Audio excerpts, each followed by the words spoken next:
If you're into westerns, you've probably noticed there aren't many being made these days. That's why The Last Rodeo stands out.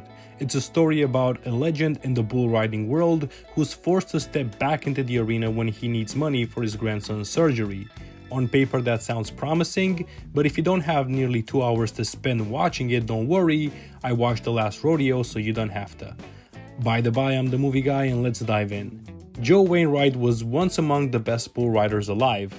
Now he's just an aging grandfather, his body broken down from years of punishment. A nasty scar running across the back of his neck is a constant reminder of the surgeries and injuries he's endured. These days, instead of competing, he spends his time coaching his grandson Cody, much to the frustration of Cody's mother Sal. Joe is old school to his core. To him, toughness means everything. He expects Cody to shake off a hard hit from a baseball, and he scoffs at the idea of doctors or hospitals when it comes to something like a concussion. But his macho worldview shatters when Cody is diagnosed with a brain tumor. The doctors say surgery is possible, even promising, but the chances aren't great. And since they live in America, the cost of treatment is staggering. Insurance won't cover it all, and the family needs at least $75,000. Despite Joe's past success, bull riding hasn't left him wealthy. He and Sal manage a decent life, a modest house, a few horses, but it's not enough. Joe's frustration simmers, but deep down he knows he has to find the money somehow. He'll do whatever it takes. That leads him to make 2 phone calls. First, he contacts the PBR Legends promoter. The event is a special showcase where retired champions return to face the top 20 active riders. Then he calls Charlie, an old friend, to help him train. The problem? Joe's in terrible shape. A training montage makes it clear he's lost his reflexes, his grip, even his balance. He can barely handle a mechanical bull. Charlie urges him to quit. He knows how reckless this is, but Joe won't back down. Oddly, no one ever suggests something like a charity fundraiser, which feels like the obvious route for a former world champion. But Joe's pride wouldn't allow him to accept handouts anyway. And with $1 million prize pool for the Legends event, the path is clear. Win and Cody's surgery is paid for. That's the end of Act 1. Looking back, the writing here is shaky. Emotional beats like the scene where Joe learns about Cody's tumor don't land with the way they should. The dialogue often feels forced. That said, the cinematography occasionally shines with sweeping shots of the American landscape. It's a rocky start, but the potential is there. Joe and Charlie first stop at the hospital to break the news to Sal. She's furious. She reminds Joe how she cared for him after his neck surgery and how dangerous this comeback could be. It's one of the strongest moments of writing in the film, but Joe remains stubborn. He believes this is the only way forward. After a tearful goodbye with Cody, he and Charlie hit the road to Tulsa. The rodeo is only 3 days away. During the trip, we learn more about their friendship. In a diner scene, Charlie reveals how Joe shut him out after his wife died. Charlie wanted to help, but his presence only reminded Joe of his loss. The moment peels back Joe's hardened exterior, showing just how much grief he's been carrying for years. But there's a logistical problem. Joe never officially responded to the invitation to the Legends event. Now he has to convince the promoter, Jimmy, to let him back in. Jimmy owes Joe a favor, but can't decide alone. The board has to approve as well. Charlie pleads on Joe's behalf, while Joe refuses to mention Cody's illness. Eventually, the higher-ups give Joe the green light, and he's in. At this midpoint, the movie finds its stride. It shifts from surface-level drama into something more personal, exploring Joe's past and the weight of his pride.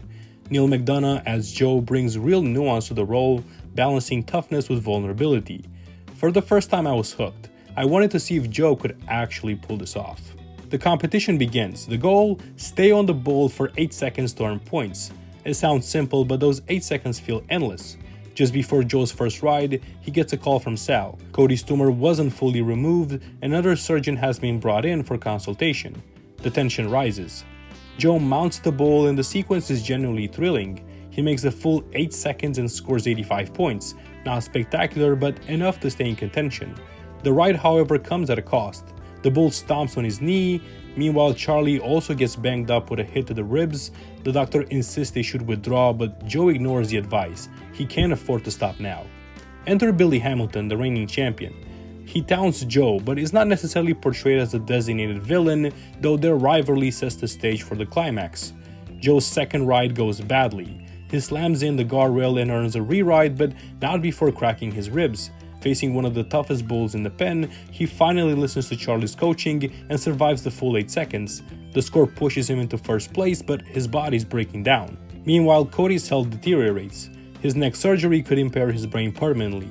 Joe can't process the fear and guilt, so he lashes out. At a bar, he picks a fight with fellow riders, jeopardizing his place in the competition. Desperate, he begs Jimmy for a favor, a quick flight home to see Cody before surgery. Jimmy agrees. That closes Act 2. By this point, the film has shifted completely from its shaky beginning. The bull riding sequences are intense and visceral, while the personal drama deepens. The themes of pride, pain, and family feel relatable, even if we'll never know what it's like to ride a bull. Against all odds, The Last Rodeo has become an emotional story worth investing in. Back in Dallas, Joe reunites with Sal. They reconcile as they anxiously wait for news from Cody's operation, but Joe doesn't get any before having to return to Tulsa for the final showdown. The rules are simple. He needs to score 91 points to win, but the odds are stacked against him. He selects Ring of Fire, the meanest, undefeated bull in the event.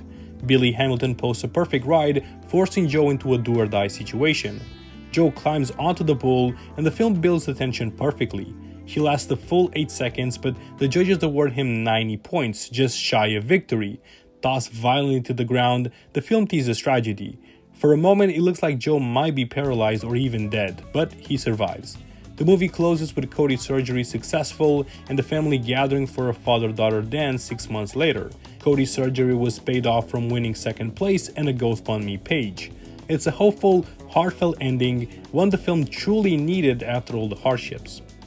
The Last Rodeo turned out far better than I expected. As a fan of westerns, I may be a little biased, but there's real substance here.